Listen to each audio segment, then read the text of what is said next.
നമസ്കാരം. ലോക്സഭാ തിരഞ്ഞെടുപ്പിൽ BJP 305 seat നേടുമെന്ന് American രാഷ്ട്രീയ ശാസ്ത്രജ്ഞനടക്കം പറയുന്നു. ഗ്ലോബൽ പൊളിറ്റിക്കൽ റിസ്ക് കൺസൾട്ടൻ്റായിട്ടുള്ള ഇയാൻ ബ്രമ്മറാണ് ഇത് പറഞ്ഞിരിക്കുന്നത്.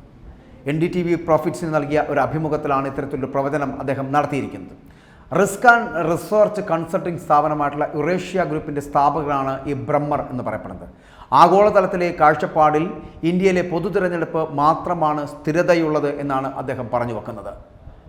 നവംബറിൽ നടക്കാനിരിക്കുന്ന US തിരഞ്ഞെടുപ്പ് അടക്കം പ്രശ്നങ്ങൾ നിറഞ്ഞതാണ് എന്നാണ് അദ്ദേഹം പറയുന്നത്. പക്ഷേ അതുപോലെയുള്ള നമ്മുടെ ജനാധിപത്യ സംവിധാനത്തിൽ ഇന്ത്യയിൽ യുറേഷ്യ ഗ്രൂപ്പ് ഗവേഷണ പ്രകാരം BJP 295 മുതൽ 315 സീറ്റ് വരെ നേടാം.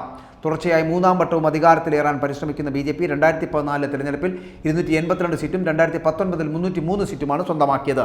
തൻ്റെ താല്പര്യം സംഖ്യകളിലല്ല എന്ന് തന്നെയാണ് ബ്രമ്മർ പറഞ്ഞിരിക്കുന്നത്.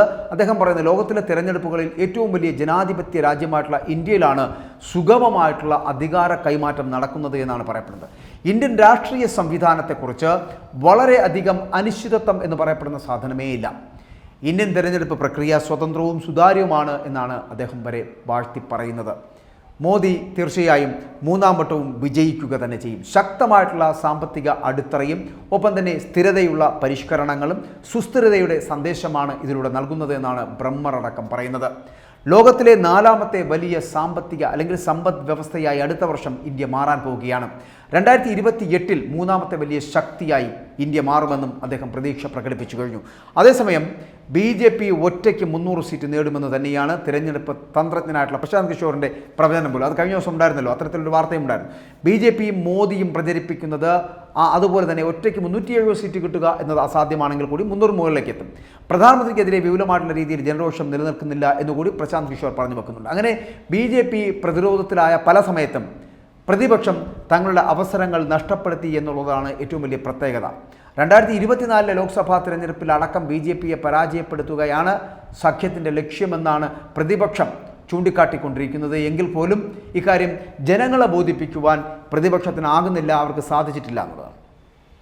അതായത് സഖ്യത്തിനുള്ള പാർട്ടികൾ പോലും പരസ്പരം പോരടിക്കുന്ന കാഴ്ചകളാണ് ഈ ഇന്ത്യ മുന്നണിയിൽ കാണാൻ കഴിയുന്നത് എന്നുള്ളത് കൊണ്ട് തന്നെ അത് സാധ്യമാകുന്നില്ല എന്നുള്ളതാണ്. ഒപ്പം തന്നെ അയോധ്യ രാമക്ഷേത്ര നിർമ്മാണം ഇതിൽ പ്രധാനപ്പെട്ടായിരുന്നു. വിഷയം പ്രധാന ചർച്ചയായപ്പോൾ ഇന്ത്യ സഖ്യം ഒന്നും മിണ്ടാതെ കൈകെട്ടി നോക്കി നിൽക്കുന്ന ഒരു സാഹചര്യം ഉണ്ടായി. ഫെബ്രുവരി ഇത് സംബന്ധിച്ചുള്ള പ്രതിപക്ഷം ചർച്ചയ്ക്ക് തുടക്കമിടുമ്പോഴേക്കും ഏറെ വൈകി പോവുകയും ചെയ്തിരുന്നു. അതിനുശേഷം തിരഞ്ഞെടുപ്പുമായി ബന്ധപ്പെട്ട് ഏറെ മുന്നിലേക്ക് BJP പോയി. അപ്പോഴേക്കും BJP ഏറെ മുന്നോട്ട് പോകുന്ന ഒരു സാഹചര്യം ഉണ്ടായി. പ്രധാനമന്ത്രി മുഖമെന്ന നിലയ്ക്ക് ഒരു വ്യക്തിയെ ചൂണ്ടിക്കാണിക്കുവാൻ ഇന്ത്യ സഖ്യത്തിന് സാധിച്ചില്ല എന്നുള്ളതും അവരുടെ പോരായ്മയെ ഇത് BJP പ്രധാന ആയുധമാക്കുകയും ചെയ്തു. പ്രതിപക്ഷത്തിന് കൃത്യമായിട്ടുള്ള ഉത്തരമുണ്ടായിരുന്നില്ല എന്നുള്ളത് കൂടി അതിനോടൊപ്പം ചേർത്ത് വായിക്കേണ്ടിയിരിക്കുന്നു. ഒപ്പം തന്നെ സഖ്യത്തിലെ നിർണായക പാർട്ടി എന്ന് കരുതുന്ന മമതാ ബാനർജി പോലും മത്സരിക്കുന്നത് സ്വന്തമായിട്ടാണ്, മുന്നണി സംവിധാനത്തിലല്ല. കോൺഗ്രസുമായിട്ട് ഉള്ള അവരുടെ സീറ്റ് തർക്കം പരിഹരിക്കാൻ അവർക്ക് കഴിഞ്ഞിട്ടില്ല എന്നാണ്. ഇതോടെയാണ് തൃണമൂലിന് ഒറ്റയ്ക്ക് മത്സരിക്കേണ്ടി വരുന്ന ഒരവസ്ഥ അവിടെ സംജാതമാകുന്നത്. BJP ആഗ്രഹിച്ച പോലെ വോട്ട് ബാങ്കിലുള്ള വിള്ളലുണ്ടാക്കുവാൻ മാത്രമാണ് ഇതുകൊണ്ട് സത്യം പറഞ്ഞാൽ കഴിഞ്ഞത് എന്ന് പറയേണ്ടിയിരിക്കുന്നു. അങ്ങനെ BJPക്ക് അതുമൊരു സാധ്യതയാണ്. മോദിയും BJPയും അപരാജിതരല്ല.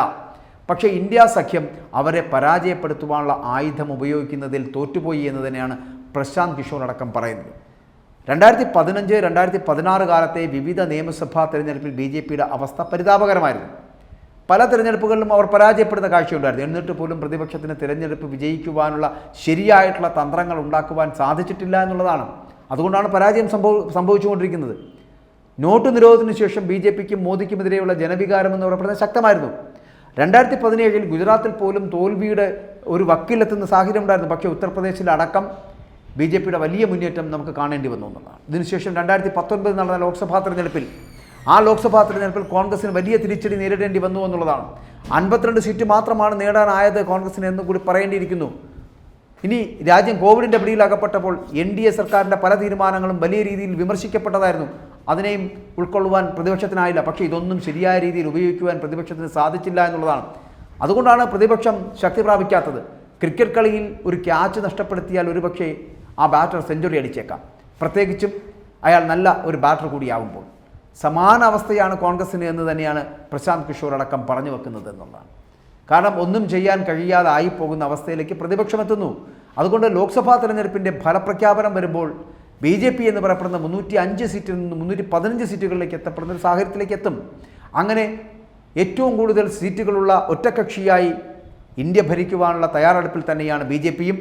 പ്രധാനമന്ത്രിയാകുവാൻ നരേന്ദ്രമോദിയും തയ്യാറായി കഴിഞ്ഞു.